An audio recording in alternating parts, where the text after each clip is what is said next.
Hello, this is News Now, reaching you live from iBrandTV News Studios in Lagos. Coming up,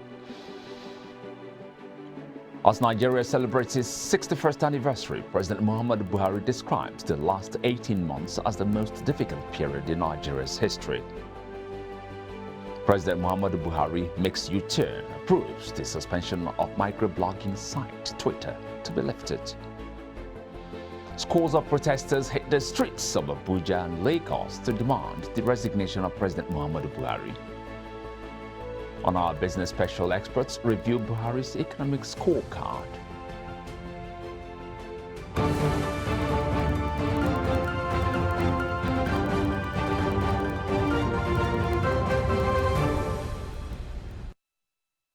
Hello, thanks for joining us, and here are stories making headlines. I'm Michael Nath. President Muhammadu Buhari has described the last 18 months as the most difficult period in Nigeria's history.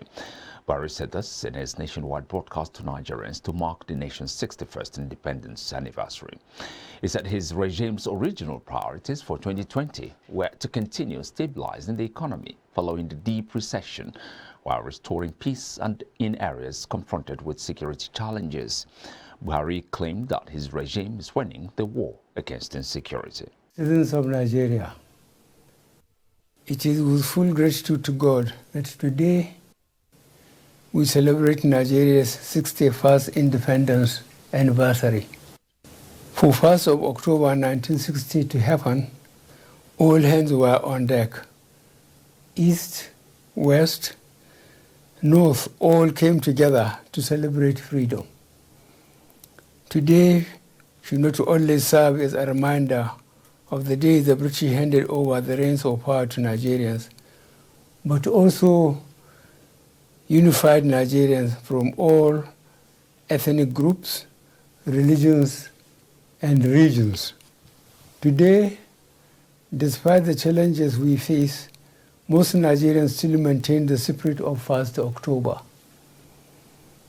That positive outlook and determination to make Nigeria a peaceful and prosperous nation.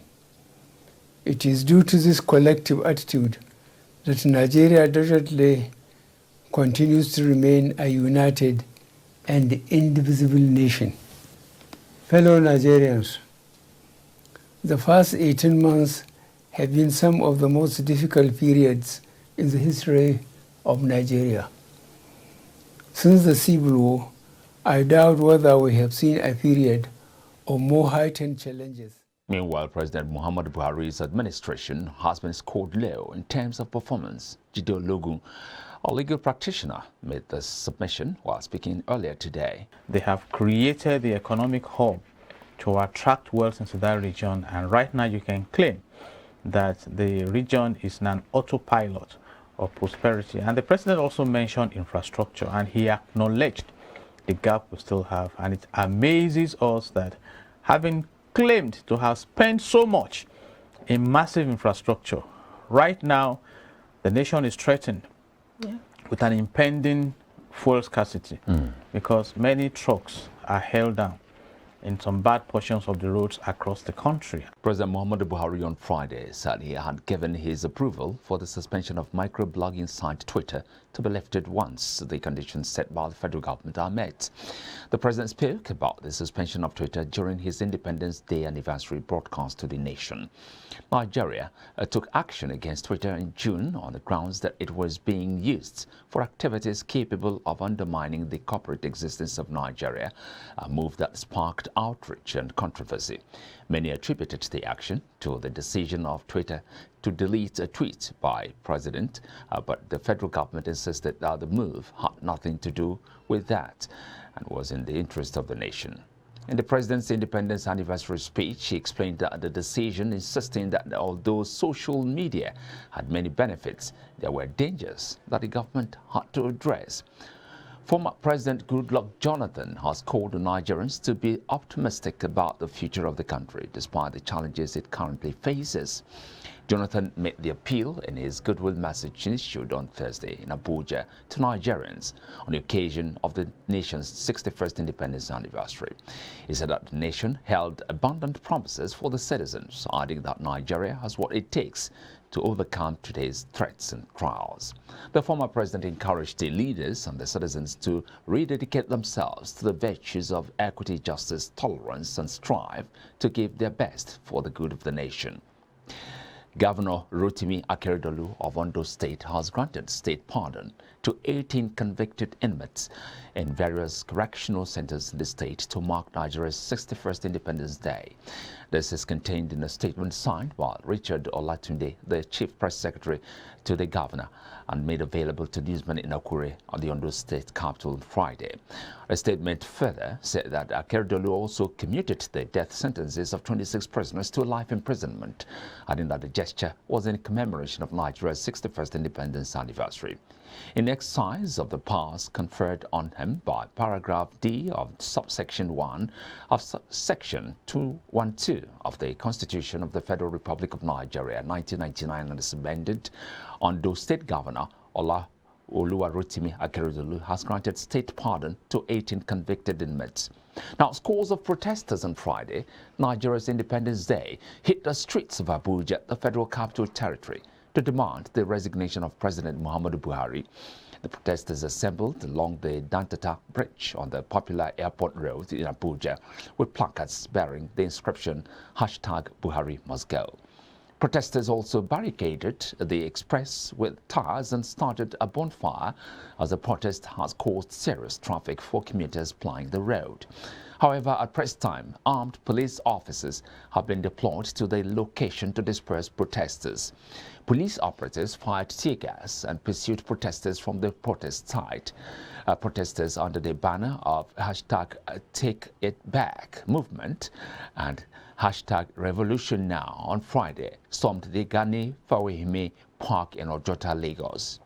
The protesters registered their displeasure against insecurity, poor economy, lawlessness, and other challenges in the country. The protest coincides with the nation's 61st independence anniversary. The police during the week said no official letter had been received to notify the command of any protests, adding that it ought to be notified so security could be provided to prevent miscreants from taking advantage of the protest. Protesters at the scene chanted and displayed banners and placards that read, "Buhari must go." Meanwhile, the need for President Muhammadu Buhari to restructure Nigeria has been emphasized by experts as Nigeria celebrates its 61st anniversary. This was done by the executive chairman of CARCOL, who was a guest on iBrandTV Independent Special. That are not elected, that are appointed. The Constitution says you should appoint one minister from each of these, a minimum of one. You can appoint 10 from, if you like, in some other states, but minimum of one should come from each state of the federation. When you have to appoint the ministers, how do you appoint them? You still consult with politicians within the places. Then you have parastatals. You have what you call MDAs, ministry, department, and agencies. These are people, these are institutions you use for patronages. You don't have to, there's no recourse to the Constitution to determine who becomes the head of parastatals. And that is where the challenges of nepotism comes in. When you want to appoint those who will work for you, even before the constitutional recognized ministers, you appoint those you can vouch for. And those who can vouch for may not spread across the country. That is where people complain that, look, why don't you appoint somebody that is not from your ethnic nationality? A former presidential candidate has expressed his disappointment over President Muhammadu Buhari's handling of the economy. Professor Pat Utomi, in an exclusive interview with iBrandTV, made the submission on the state of the nation. I almost feel a desperate need for something to be done to recover politics, to recover democracy, because Nigeria is not a democracy. I think we can talk what nonsense we like, it's not a democracy. Elections are coups by other means. Why are they afraid of electronic transmission? Because they don't believe in the vote of the people. They want to be able to abuse. The first thing they will say to you when you say you want to run for office is, have you budgeted money to bribe the police? Have you budgeted money to bribe the army? Have you budgeted money to bribe INEC? You wonder, excuse me, What does this have to do with people expressing their will? So you see that we are in deep, deep trouble. And this collapse of culture is the reason why Nigeria is prostrate. The economy, everything is, look at the insecurity around the place. I think we can pull back. I mean, the good news is that there are countries that have come from this bad and recovered themselves. And I'm hoping somehow that Nigerians feel or recognize a duty to try and reinvent their country. As Nigeria marks its 61st anniversary, it is imperative to celebrate heroes who played significant roles. In a special report put together by iBrandTV correspondent, attention was drawn to the significance of the Nigerian flag and the ordeal of the designer Pa Taiwo Akinkumi. Akinkumi, who was born in May 10, 1936, rose to prominence for designing Nigeria's national flag in 1959. The inspiration behind the Nigerian flag was based on the happenings in the country. Mr. Flag, as is fondly called, revealed that the green color signifies agriculture, while the white color stands for peace.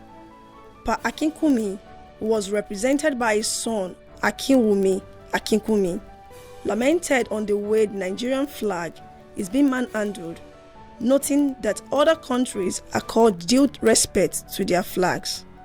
The way some people handle the flag is not well okay. Even some people, the way they erect the flag, you see some flag has already turned upside down. The way they handle it is very wrong. Which of some countries, they are so cherish of their flag. The way they handle it, the way they respect it, and Nigerian is not like that. Everything should not be under the government. We too, as a Nigerian, we should know and learn how to cherish our thing. This Nigerian flag of a thing is not the white that gave it to us. It was a black man that gave it to us, as is a person, is a Nigerian that gave it to us. So we have to cherish, and the way we handle the flag, we should handle it very well. Narrating how he won the flag contest, Akinkumi disclosed that over 2,000 people submitted entries for the contest, adding that it took him about 2 to 3 days to come up with an ideal design for the national flag. According to him, the arrangement and meaning he gave the colors made his work stand out from others, and he was rewarded with £100 for emerging winner of the competition. The setting up of one flag for use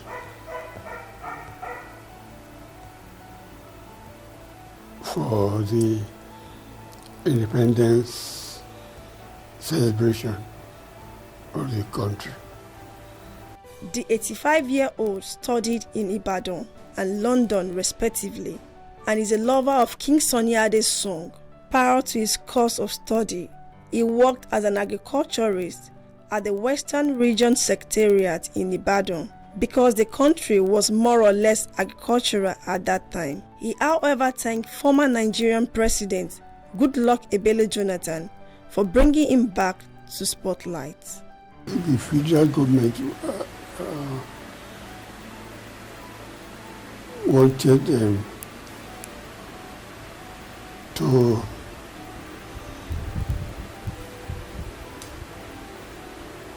put up,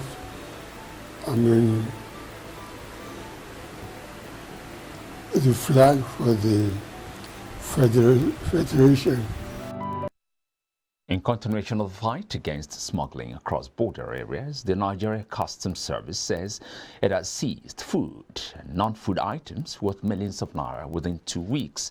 The customs controller disclosed this to journalists at the command headquarters and says the officers and men of customs will not relent in fighting against smuggling in the country.